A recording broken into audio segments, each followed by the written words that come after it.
This is the first in a series of tutorials for QBOT v3. In this tutorial, we are going to cover pairing your Android tablet to the QBOT head, which is a Bluetooth connection.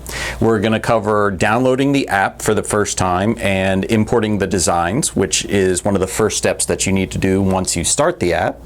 And we will talk about getting the QBOT head connected to the tablet as if we're ready to quilt. And after we do that, which everything should go really smoothly, but we will have a little troubleshooting section for those topics and a little bit more in-depth troubleshooting just in case you run into problems with the communication with the Bluetooth or Wi-Fi, etc. So let's get started. The first thing we want to do when you get your QBOT head, and your QBOT head will look something like this, or if you have the Bernina model, it will be black and red. Normally they're all white, just like this one. The first thing you want to do is pair the QBOT head with the tablet. So let's go over into our tablet view here, and you can see my tablet. I'm going to press Settings. And the first thing that comes up is on this tablet is the connections. I want to go into Bluetooth and turn Bluetooth on, and then press that right there and have the Bluetooth menu show up. And when the Bluetooth menu shows up, we have a couple of things just generally on this screen. First is the list of available devices, and you can see here that in our shop we have a Roku player which is connected to a little television right over there, and we have the QBOT head. No other devices are showing up on the screen.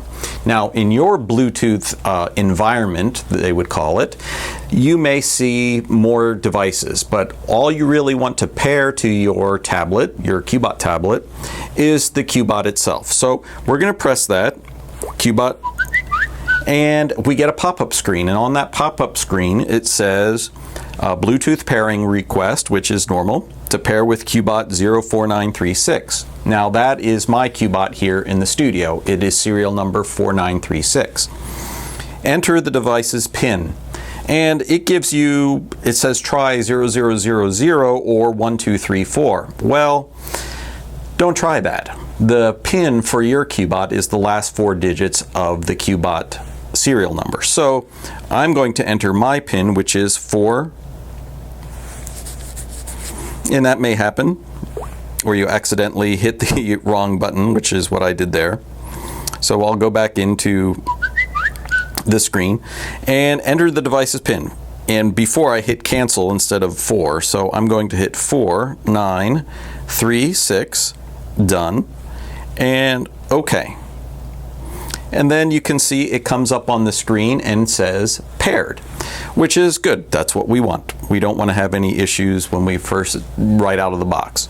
Now, I will say that if you are in a Bluetooth environment that has lots of Bluetooth devices, some of which might be trying to communicate with your tablet actively, that pairing request might take a little bit longer. In this case, with only 2 devices here in our environment, everything went along smoothly and it paired very quickly. Now, other things on this page, and I have this is a Samsung tablet. Your tablet may be the same, or you may have a different brand of tablet, and that's fine. You may have a different type of screen shown compared to what I have. But on this particular one, some of the settings will be kind of the same. You can get the gist of what I'm putting down here. My device, let's look at that. It's a Samsung 12.1, only visible to paired devices. Tap to make visible to other devices. We do not want to tap to pair or tap to make visible to other devices. And the reason is those other devices will then try to connect with this tablet while we're trying to quilt and cause kind of some communication errors more than likely. So we leave that checkbox unchecked.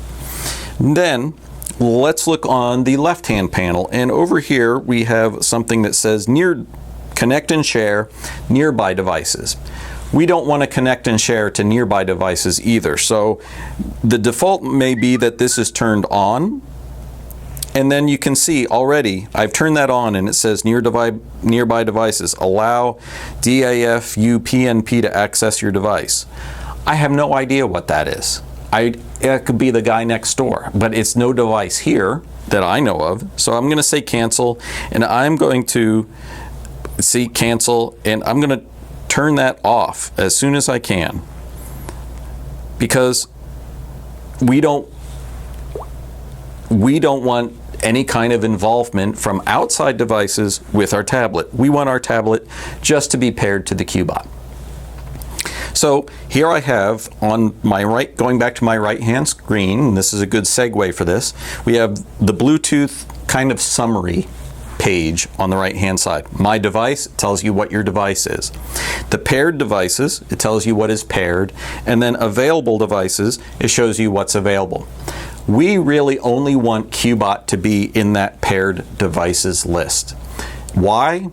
Because other devices that are paired may try, while you're quilting, they may try to aggressively connect to your tablet. And that can run into, you can run into problems with the tablet then trying to negotiate between many Bluetooth devices, trying to figure out which one is the one I should be talking to. In the case of QBOT, we want the tablet to always communicate with QBOT all the time. We want the tablet to have the undivided attention of the QBOT head and vice versa. So enough about that. The next thing we need to do is download the app. So right now we are paired with the device, with the QBOT head. Now we need to actually download the app and unpack it and get ready to quilt. So we go back, and then we need to go to the Google Play Store. And at the time of this recording, the Google Play Store icon looks like that triangle. And that will change over time, I guarantee it. Nobody likes their logo to get stale. Once you're at the Google Play Store, you will need a Google Play account to download the app, because we charge $4.99 for the app, for the basic app. So we go to Google Play, and we're going to search for QBOT V3. You can see that I've searched for it before. And we get things that are related to QBOT, which is the QBOT V3 app, and things that aren't related to QBOT but may have a similar name, like in this case QBOT rebooted. Well, you may be interested in that app, but for the purposes of this tutorial, we're only interested in the QBOT V3 app. So we're going to look at that page, and you can see again at the time of this filming, you can see that here are the stats for the app. So in time, maybe we'll see that go to thousands of downloads. That would be nice, right? We're at 500 downloads or so, and you can see the rating and just the general information of where it's located within the Google Play Store.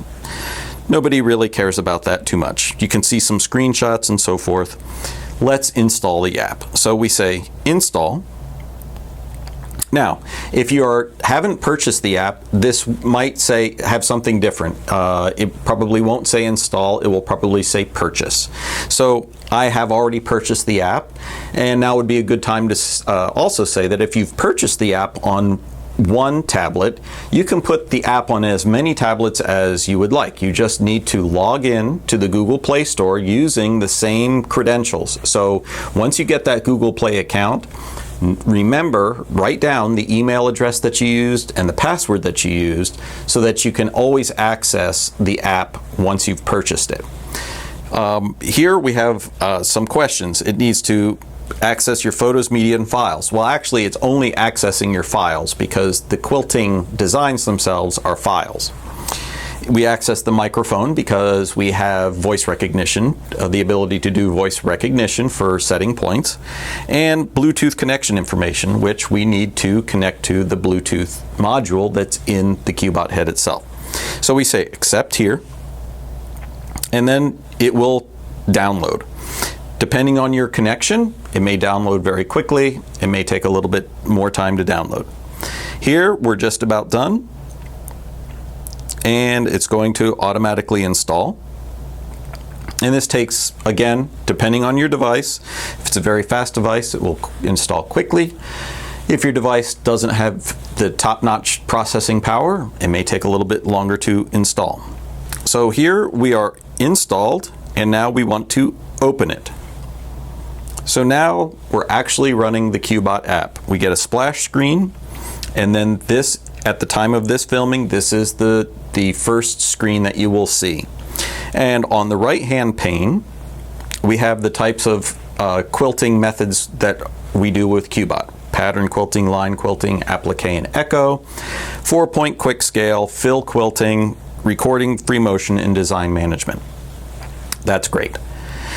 To fully install the app, the next step before you can do anything is design management. We want to unpack the designs that were downloaded with the app. So press design management and you will see import design. So now it's quote unquote importing all of the designs into the app so that you can see them.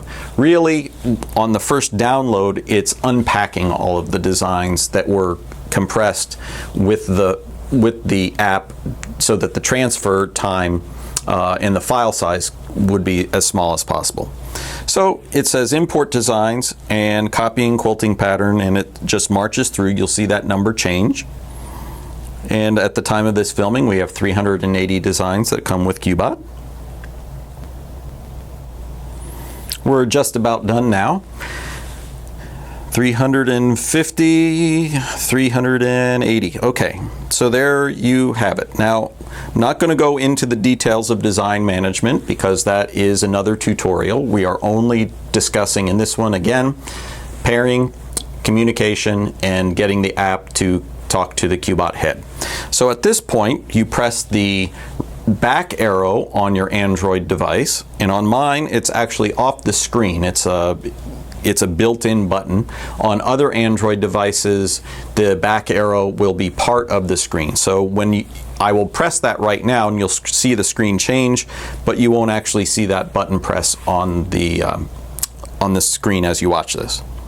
Now, on the left-hand panel, we have the yellow buttons, and the yellow buttons have to do with what's going on behind the scenes in the app. So let's take a look at those now. Looking down from the top, we have settings, quilting options, connect, reset connection, help, and about. Just looking at it, about will show you the version number and the copyright date. So this is a way to know whether you have the latest app version or not. At the time of this filming, it's 3.36.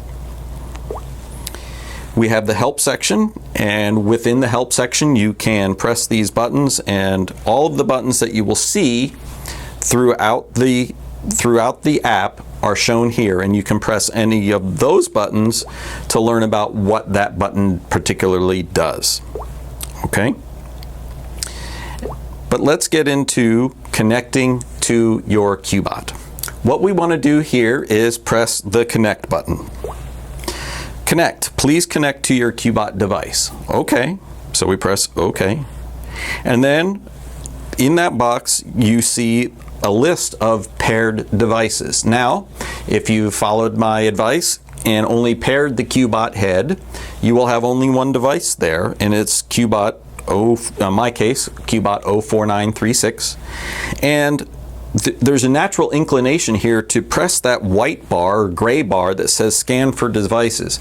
You don't want to do that. You want to press that QBOT button right in the middle, which is actually just looks like it's text, but it's actually a field that you press. I pressed it, and now we're connected. And now that button has changed on the left-hand side. That yellow button has changed from connect to shut down app. So if you see shut down app, that means you're actually connected. And if we go into, say, pattern quilting, we can see here, to get ahead of ourselves, we can see that we're actually connected. If I move the head around, you can see the background change a little bit. You can see the numbers in the upper left changing, and we are indeed connected. So for this tutorial, that's all as far as we want to go. So we've paired the device, downloaded the app, and we've connected the app to the tablet. Part of communication is also at the end of quilting, we want to shut down the app. Now, we do that by two ways. One, you press the shutdown app button and it shuts down and disconnects from the QBOT. You can also, let's get connected again, and I'll press the QBOT button here. We'll get connected one more time. You can also, and I've done this as well, when you're done with the app, you just go and press the Windows button, which is, or it's not really a Windows button in the Microsoft sense. It's the double pieces of paper that shows all of the apps that are open at any given time. So if you look at my screen here, when you press that, you see the apps that are open, and you can say close all, and that will also close down everything. So if you have no troubleshooting problems, troubleshooting issues, you can end this tutorial now and move on to the next one. If you would like some more troubleshooting, if you run into a problem, we'll get into that right now. Let's go over some troubleshooting for the communication aspect of the app. One of the questions that we get is, what is the PIN? I've forgotten the PIN. And of course, if you've coming from this after watching just that first section, you'll know the answer to that. The PIN for your QBOT, which here is paired, is the last 4 digits of the QBOT serial number.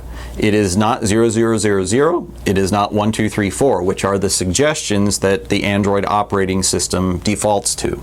This isn't just a Bluetooth speaker or something like that where you type in those numbers and you're good.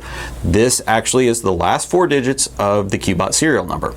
Now, the QBOT serial number is found in 2 places. It is found on the back of the QBOT head. It is right here on this sticker right here. And it is, of course, when you're searching for your Bluetooth devices, it is the last 4 numbers in the name of the device. So here on my screen you can see the device name is QBOT 04936. The PIN for this device is 4936. Another question you may have is, my QBOT won't pair to my tablet. There's something wrong. And in that case, what I recommend is, first, always shut off the power to the QBOT head. The next thing to do is shut off the Bluetooth connection of your device. So I'm going to pretend I'm first looking at my screen, I'm unpairing my device, and now it's an available device, and I'll shut off Bluetooth. And the next step is to reboot your tablet. I'm not going to do that here because I'll lose my screen grab capability and I won't be able to cut back and forth to this screen. But you want to reboot your tablet. And it's a good idea to actually reboot your tablet once in a while at least, just to kind of clear out the cache and things that have accumulated as the tablet's been on for a very long time. With tablets, unlike desktop computers, or in the old days, desktop computers where you would shut them down, or even a laptop, you shut them down and reboot and let the operating system kind of get back to normal again. Tablets, we kind of just press the power button and the screen goes to sleep, and we plug in the power connection and we just let it recharge, and we hit it back in the next day or in a few hours. Well, tablets need to reboot every now and then as well. So we want to reboot the tablet every now and then. It's a good idea, but especially if you're having problems connecting, we want to make sure that the Android operating system that controls the Bluetooth radios and all of that communication stuff has a chance to refresh itself, and so you can start over. So once you've rebooted, and I like to shut the Bluetooth off, then turn off the tablet or to reboot it and restart it, and then I come back and I'll turn the Bluetooth radio back on again, and then I see my available devices. I can click it. It will give me a pop-up screen to then pair to the device as well. So here we go, 4936, done, okay, and then we're paired. That should take care of that problem. Only in rare occurrences will that not take care of a problem, and a lot of times, if that is the case, I would suggest trying to pair another Bluetooth device to your tablet to make sure that the issue lies with the QBOT head and not with the tablet head. We don't have many occurrences, if at all, with the Bluetooth radios in the QBOT heads. It's only in rare occurrences and where something may come loose in shipping or something gets damaged in shipping. So always reboot your tablet when that happens. Another thing that can happen is the QBOT app just doesn't seem to communicate with the tablet at all. Look at my screen right now and it says it's paired. Okay, it's paired. Good.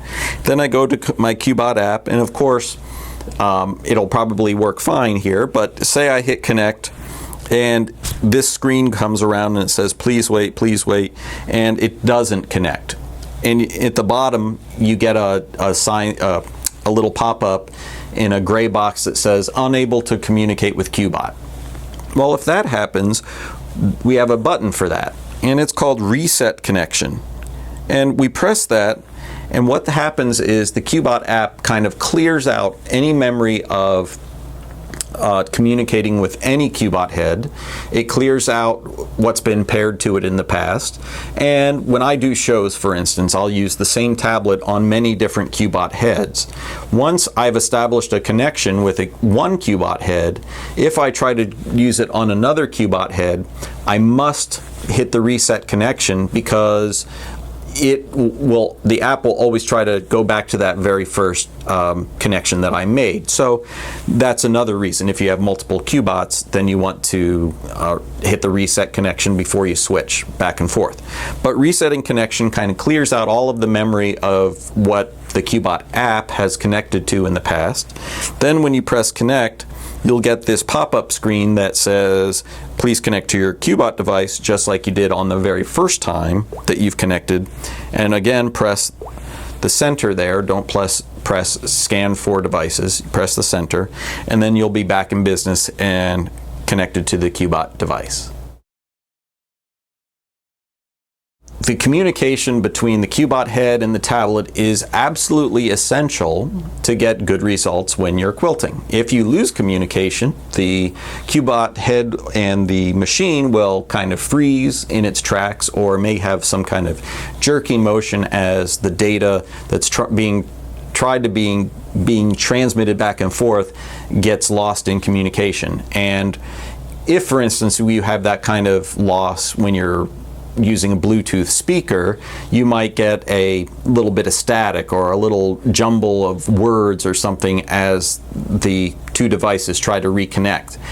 Well, in QBOT, when you're actually transferring coordinates back and forth between the tablet and the QBOT head, it goes into a mode of just holding its position so that it doesn't do any kind of damage to your quilt. Now, there might be an instance where you have a lot of communication errors and noise in your Bluetooth environment. And what we've done through the years that we've been doing the Bluetooth communication with QBOT, what we've found out are several things.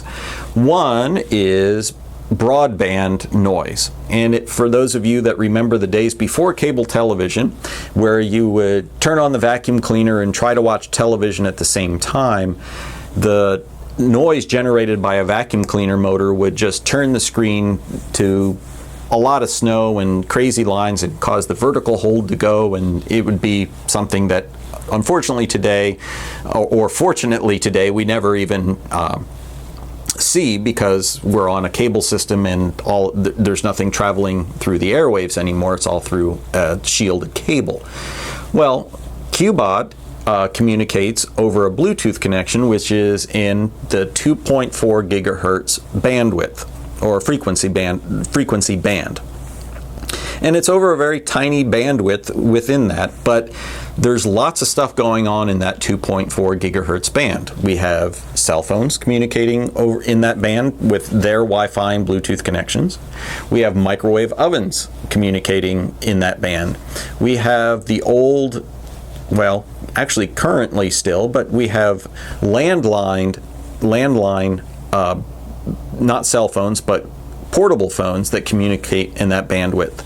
We have a whole host of other devices, like the mice, cordless mice for your home computer. They communicate over that 2.4 gigahertz bandwidth.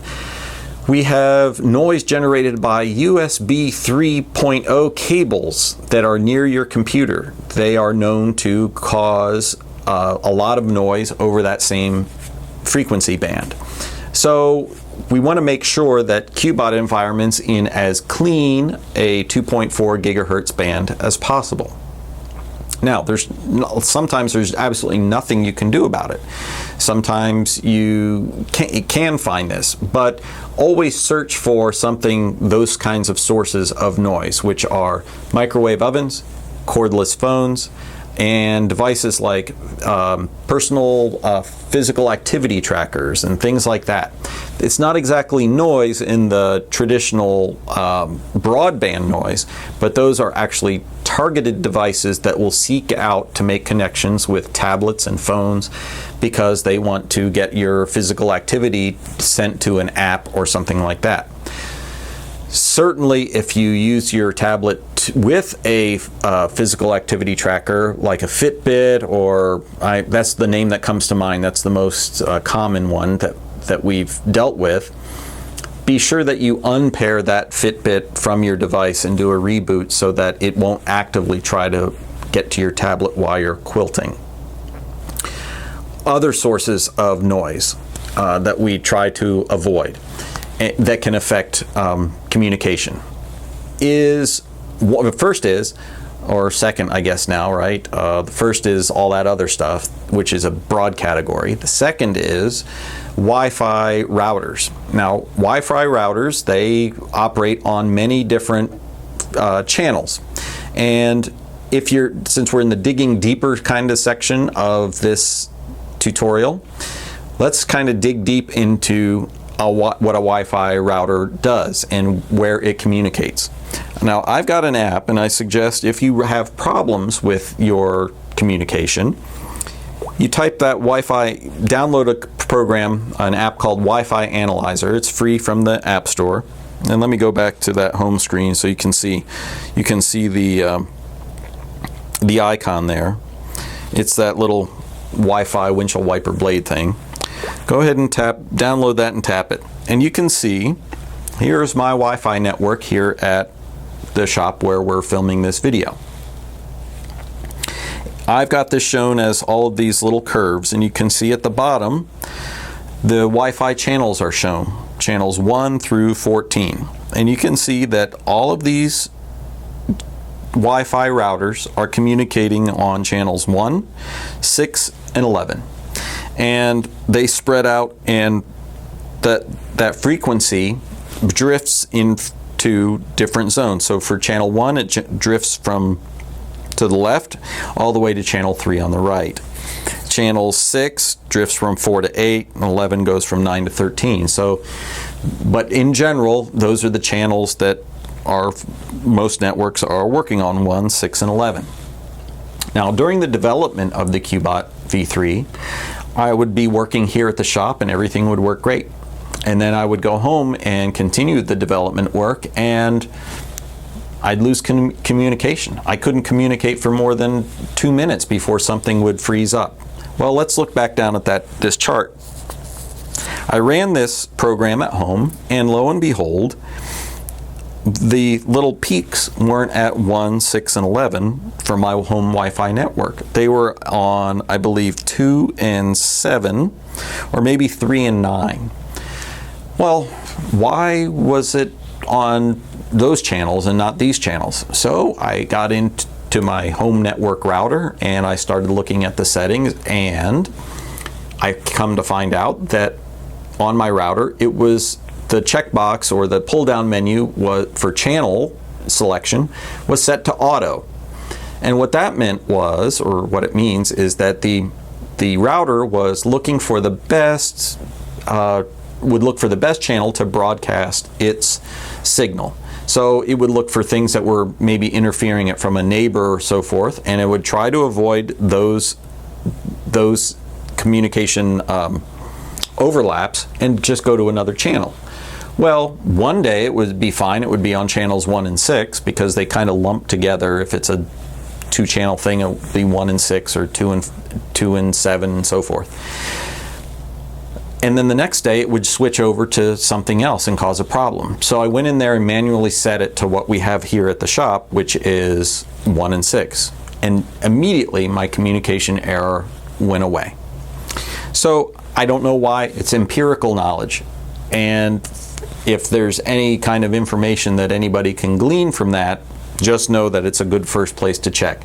For whatever reason, with the Bluetooth radios that we use with the QBOT head, somehow it conflicts with channels 2 and 7 or 3 and 9 on Wi-Fi routers. And that's whether you have the Wi-Fi turned on your tablet or not. It just happens. Now, I mentioned having the Wi-Fi turned on your tablet or not as just kind of in passing there.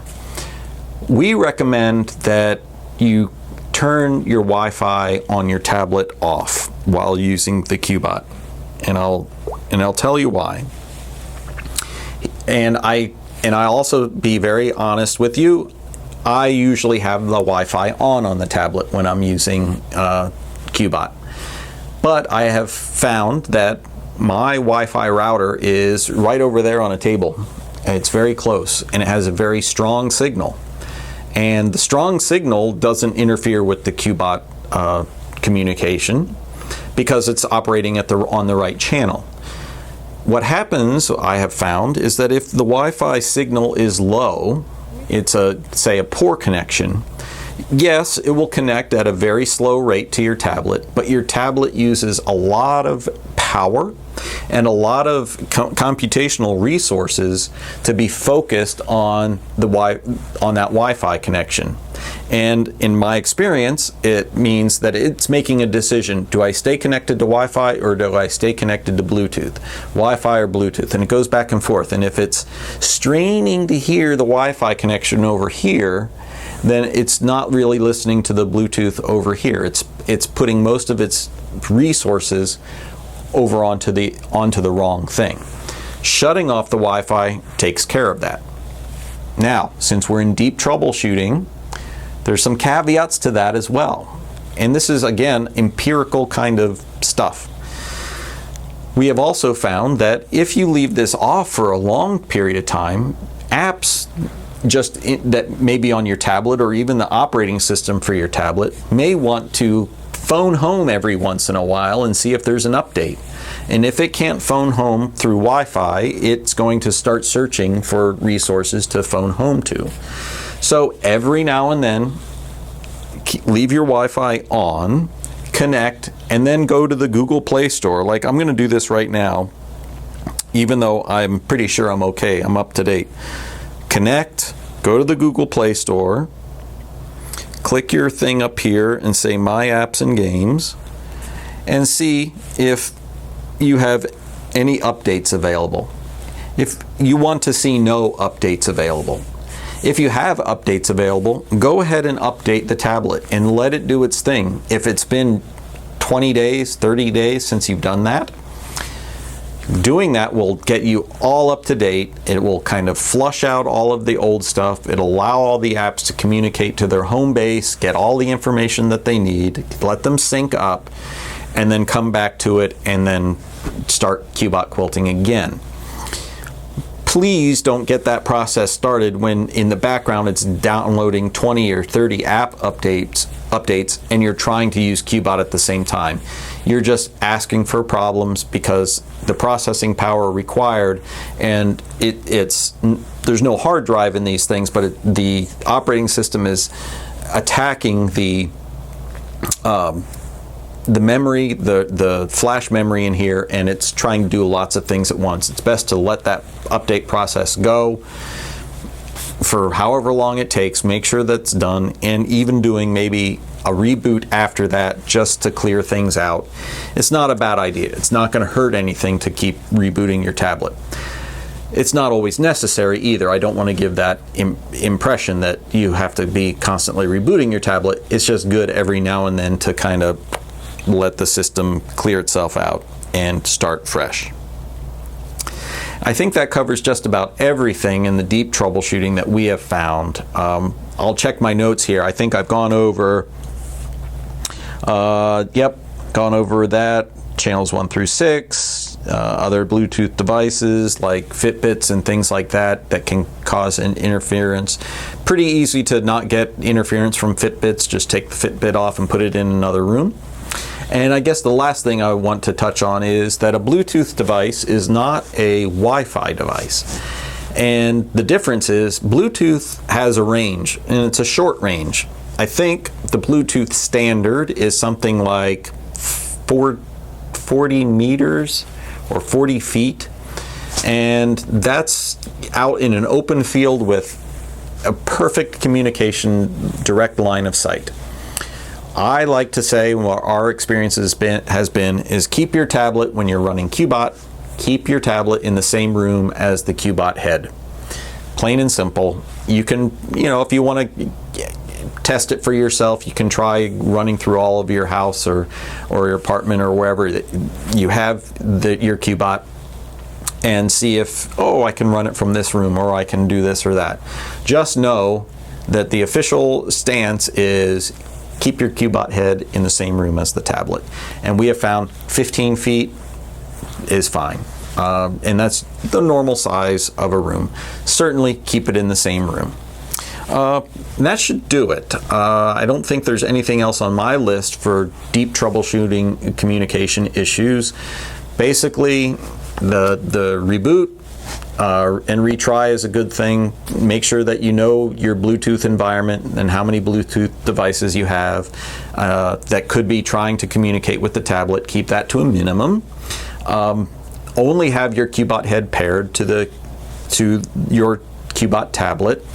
Turn Wi-Fi off if you're not using it. You can turn your Wi-Fi on only if you have a really strong connection and the router is literally in the same room or maybe one room over from you. If it's a whole house Wi-Fi, for instance, and the Wi-Fi router is in the downstairs kitchen and you're quilting in the attic or in the basement, turn your Wi-Fi off. Even though the signal says it's really great, it's just safer to not have that become an issue. If your Wi-Fi is transmitting on channels other than 1 and 6, go into your Wi-Fi router settings and change that. Also change it from auto to channels 1 and 6 so that it doesn't hop around. One day you could be quilting fine, the next day you have a problem and you're scratching your head why. And that should be it. You should be good from that point on.